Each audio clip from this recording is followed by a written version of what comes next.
নমস্কার বন্ধুরা, আজ আমি আবারও চলে এসেছি আপনাদের সামনে আরেকটি নতুন রেসিপি নিয়ে।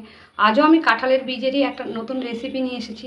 তো চলুন দেখি কিভাবে বানানো যায় এই রেসিপিটি। তো আমি গ্যাসের উপরে কড়াই বসিয়ে দিয়েছি। কড়াইয়ের মধ্যে দিয়ে দেবো সর্ষের তেল। রান্নাটা আমি সর্ষের তেলেই করব। তো দেখুন, এটা করতে আমার লাগবে আলু। তো আলুগুলো আমি এরকম করে কেটে নিয়েছি, লম্বা লম্বা করে, পাতলা পাতলা করে। আর পটলগুলোও কেটে নিয়েছি এরকম করে। আমার বাড়িতে যে বাজার করে সে কচি আর পাকার প্রভেদ বোঝে না, মানে পার্থক্য বোঝে না। তো পটলগুলো দেখতেই পাচ্ছেন কীরকম পাকা পাকা পটল নিয়ে এসেছে। তো পটলগুলো আমি এইভাবে কেটেছি পাতলা পাতলা করে।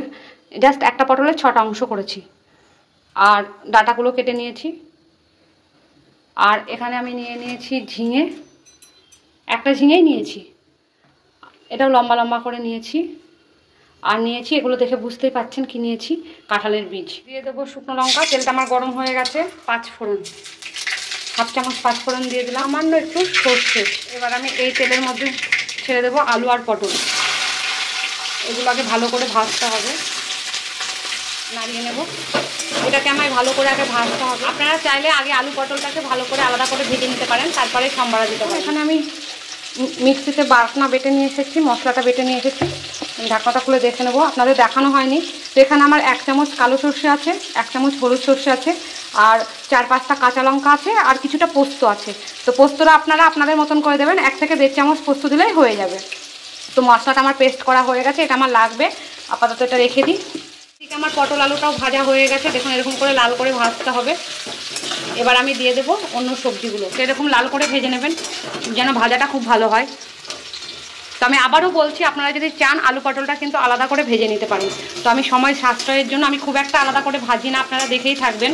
আমি একবারেই তেলের ওপরে সম্বারা দিয়ে, মানে 5 ফোড়ন যাই দিই না কেন, তেলের ওপরে যে মশলাটা দিয়ে আমি সবজিগুলো দিয়ে নিই। তো যেটা আগে ভাজার হয় সেটা আমি আগে ভেজে নিই। তো আলু পটলটা আমি আগে ভেজে নিয়েছি।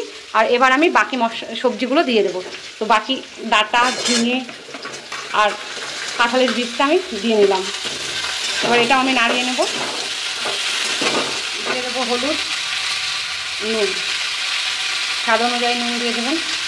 এবার নাড়িয়ে নেব, ঢাকা দিয়ে দেবো। তো আমি 5-7 মিনিট পরে একটু ঢাকনাটা খুলে এটা একটু নাড়িয়ে নেব। এখানে কিন্তু আমি জল ব্যবহার করব না, এইভাবেই আস্তে আস্তে করে, একদম গ্যাসটাকে আমি লোতে রেখেছি। এভাবে আস্তে আস্তে করে ভেজে নেব। ভেজে দেখুন, এখনও কিছুই হয়নি, সবে 5 থেকে 7 মিনিট হলো। একদম লোতে রেখেছি গ্যাস। এভাবে আমি ঢেকে ভেজে নেব। তো আমি আবার ঢেকে দিলাম। মাঝে মাঝে এভাবে কয়েকবার খুলে নাড়িয়ে নিই। এবার আমি ঢাকনাটা খুলে দেখে নেব। আমার প্রায় 15 মিনিট হয়ে গেছে। আরও একটু নাড়িয়ে নেব। তো আমার মনে হচ্ছে সবজিটা সমস্ত গলে গেছে। দেখে নেব আলুগুলো, দেখুন কেমন ডিভাইড হয়ে যাচ্ছে। ডাঁটাগুলোও দেখে নেব, দেখুন ডাঁটাগুলোও গলে গেছে। আমার সবজিটা গলে গেছে, ভাজাটাও খুব সুন্দর হয়েছে। এতে কিন্তু একটুও জল লাগেনি। এবার আমি এর মধ্যে দেবো, এটা যেহেতু নিরামিষ সেই জন্য আমি দিয়ে দিলাম, নিরামিষ তরকারি, ওই জন্য আমি দিয়ে দিলাম 1 চামচ চিনি। আর দিয়ে দেবো যে মশলাটা আমি পেস্ট করে নিয়ে এসেছি, ওই মশলাটা। এবার আমি এটা নাড়িয়ে নেব।